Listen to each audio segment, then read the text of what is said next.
Hello and welcome to the Fishing Guide Podcast. I'm your host, Brad Wiegmann. Tell you what, someone always has to be on the show, especially when we go to Red Crest. Tell them who you are, because I know who you are. I'm Whit Edmonds. I'm one of the sales managers over at Z-Man Fishing, and like you say, we do this every Red Crest, and it's always something I look forward to. I know this time we're not in a booth. Yep. Remember that one year we were in a booth? Was that Knoxville?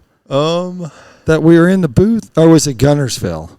I'm not sure. We did one in Huntsville. Might have been Huntsville. Huntsville. Yep.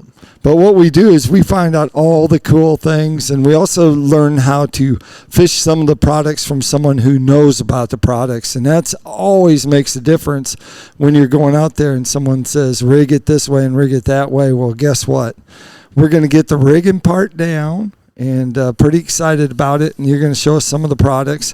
One thing that he couldn't bring, because of course they're sold out, is this. Tell them about, why are you sold out of this in pink? Yeah. And is it called pink? Is the color called pink? So it's the jackhammer that's in, but it's the Morning Dawn jackhammer. It was one you released not last iCast, but actually the iCast before that we released it. And it got a lot of traction at the Bassmaster Classic in Texas a couple years ago. Yeah. And ever since then, they sold out on our website and our own inventory out to dealers pretty fast. And ever since then, we've just been chasing it. We get some inventory in, and we basically just ship it right out. It's been a really hot item for us. Okay. Why do you think, first of all, you've done a lot of fishing already. Literally, you've done a lot of fishing. You started out fishing as a kid, and you've gone through the ranks and fishing all the way to college, right? You did college fish. Where did you fish in college? What college? Lander University. Yep. And where's that at? Greenwood, South Carolina. Most people probably hadn't heard of Greenwood, but if you know where Clemson is and Lake Hartwell, it's maybe an hour south of there. Wow, what a place, and water everywhere. Yep. So tell us, why do you think a chatterbait works? What that blade in front, what do you think the draw powering is of that?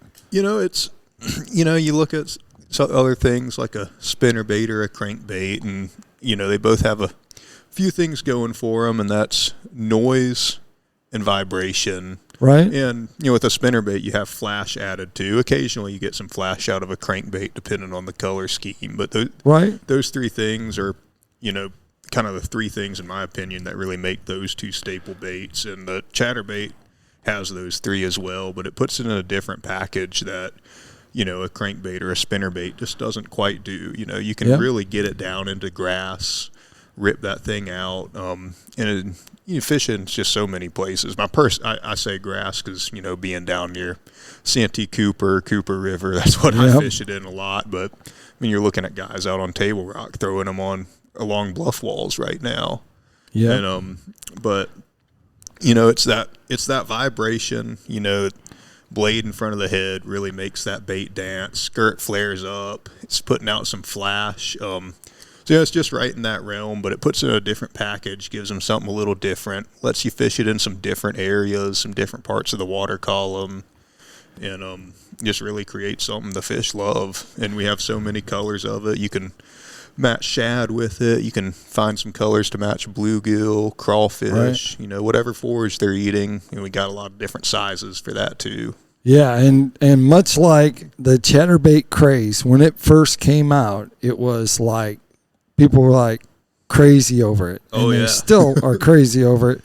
But then all of a sudden, like everyone else, you have to come out with something, an urchin type looking bait. And so we'll start with this. And so this is the fuzzy nugget. Yep. And so the fuzzy nuggets is actually a part of our whole fuzzy series. So anytime we come out with something, we want to kind of do two things. We want to create, a whole system is like how we like to word it, not just a bait, but a system. And we like to think a little outside of the box. If there's others in the category, we like to think, well, how can we be a little more diverse, create some new applications for this? So We did make the fuzzy nuggets, which is more of your standard fuzzy bait. Ours is just a kind of a ball shape with some flat sides on it. Right. And then, of course, the silicone strands. This is the typical. Is that one. made out of 10X? Yep. So this is Elastec. Yep. Any soft plastic lure we make is made out of our Elastec material. So basically, as long as you don't lose it, you're literally going to be able to fish that thing for you could fish it literally for a season. Yep, exactly. And so for just $9.99, you're going to get 4 of these too. So okay. Oh wow. $2.50 a piece. For a lot of people, if that might be 4 times you break off, before you run out, because they do last so long. So this one personally, I really like to either do like a Nico rig type deal with either just a weight through it and a wacky rig hook, and I also like to drop shot it a lot, especially being where I'm at with all the grass and muck down on the bottom. That drop shot can be a little better as well. But like I say, we do a system to everything, so we didn't want to just release a fuzzy nuggets. We want to do some different stuff, offer people different ways to fish it. So we did the fuzzy bugs. My personal favorite to fish this is just a Ned rig, but people are kind of wacky, doing like a little mini wacky rig with it as well, throwing a little nail weight in there so it sinks. Drop shot, lots of ways to fish this. Some people are even cutting it in half and come in a 4-pack for that price as well. So you cut it in half, now you got 8.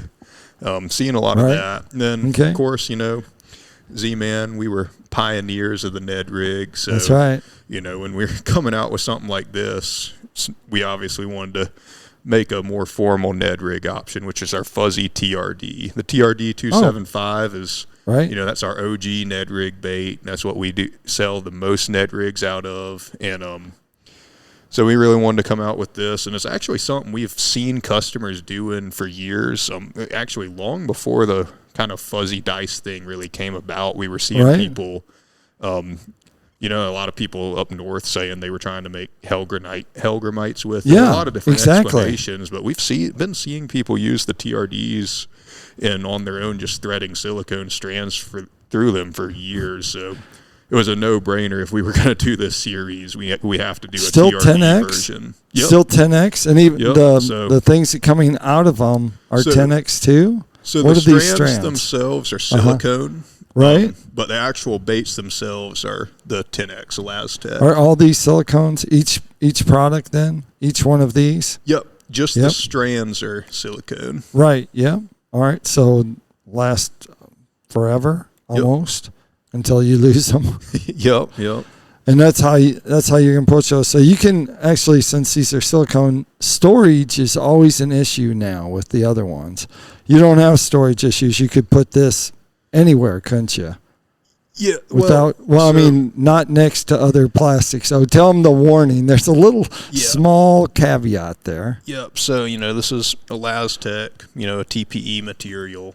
So you don't want to you want to be careful how you store it. Number one, your plastisol baits, you want to really avoid storing it in the same compartment with those, just because there is a chemical reaction that could cause these to melt, and you want to try and avoid that. We try and make it pretty easily with any of our baits to just be able to store them in their original package. So these, we made a clamshell that it's pretty sturdy. The top stays sealed, clicks together, stays in place pretty quickly, so you should be able to keep them in these clamshells no problem. Okay. But, storing them with other plastics can cause some issues. And we also, just to be extra safe, we like to recommend not storing them outside of the package in a tackle tray either. Yeah.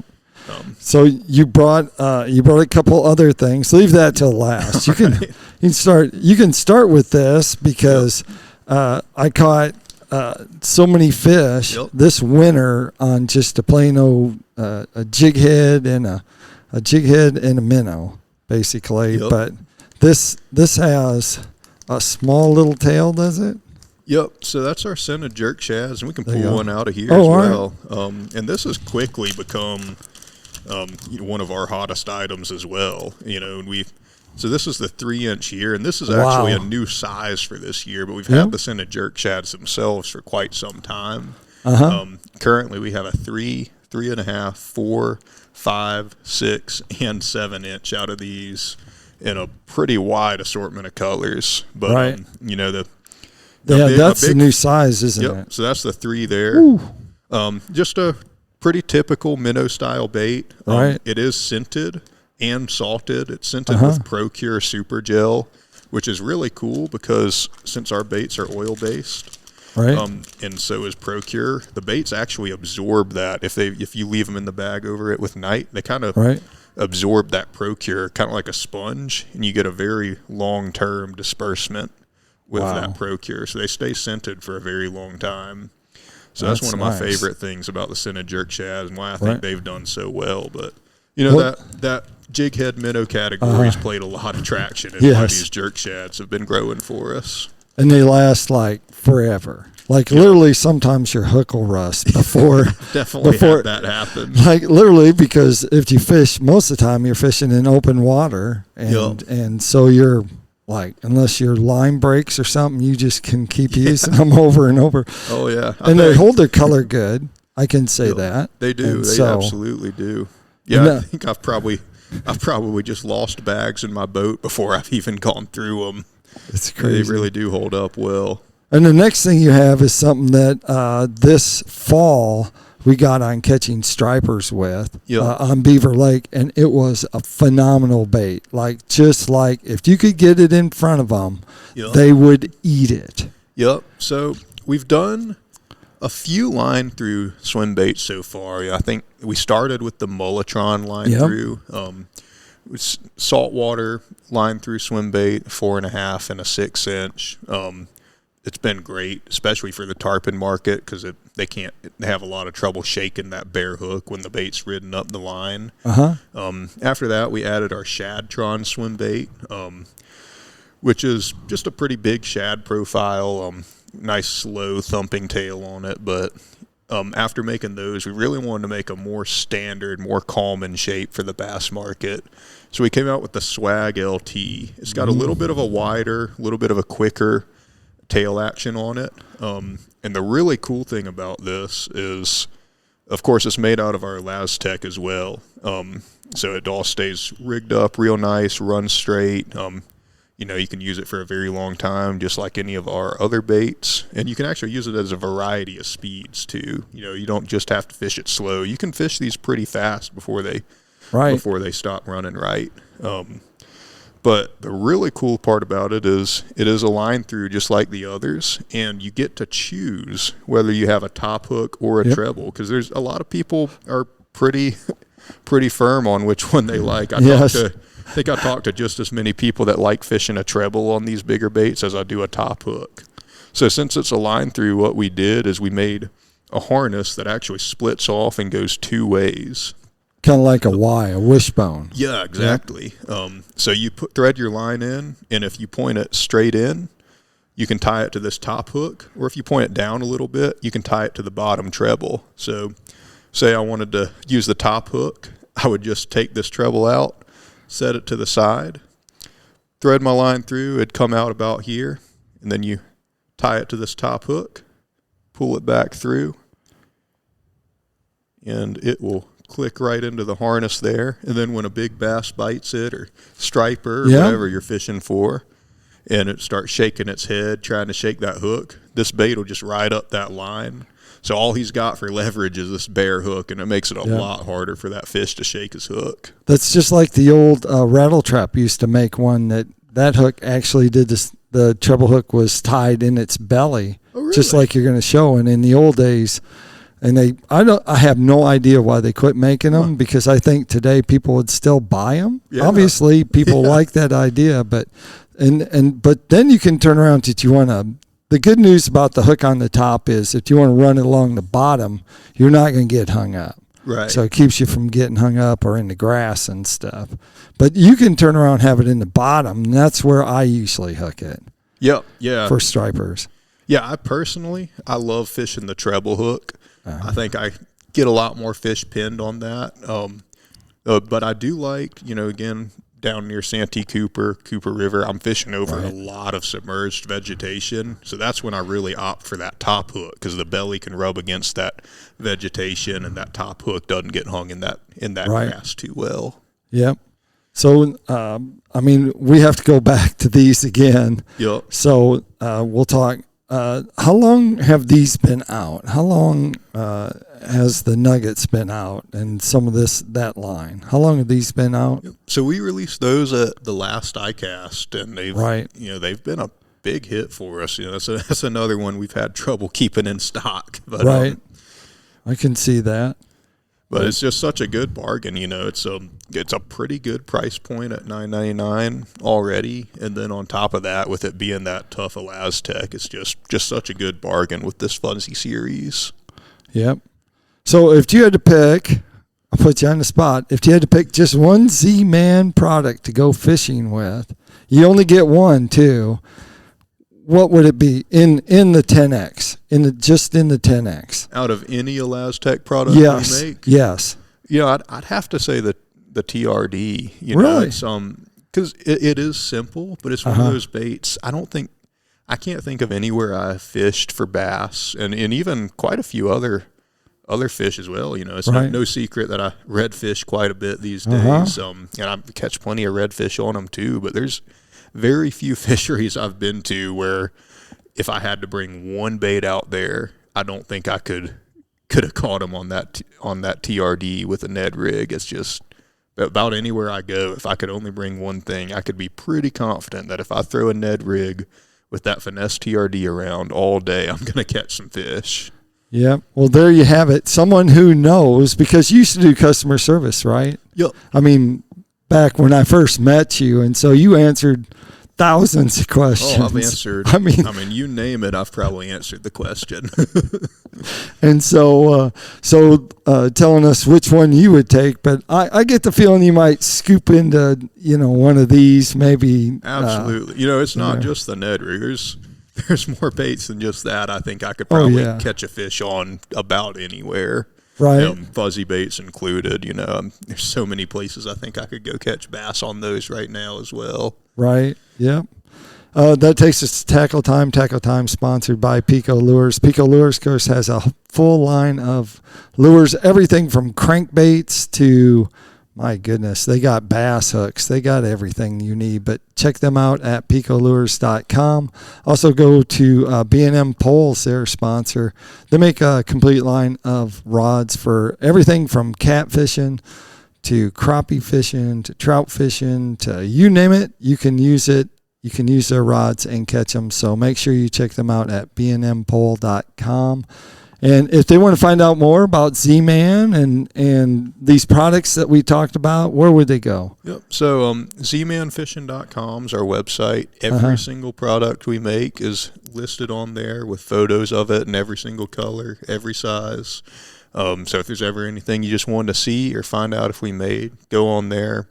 Also, we're very responsive there at the facility. So you call our 1-800 number or email info@zmanfishing.com. We're always more than happy to talk to you, recommend some baits, talk about where you're fishing, see if there's something you could do out there.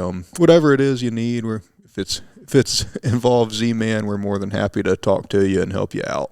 All right, there you go. Like I always like to end the show, make sure you keep your hook sharp and your lures in the water.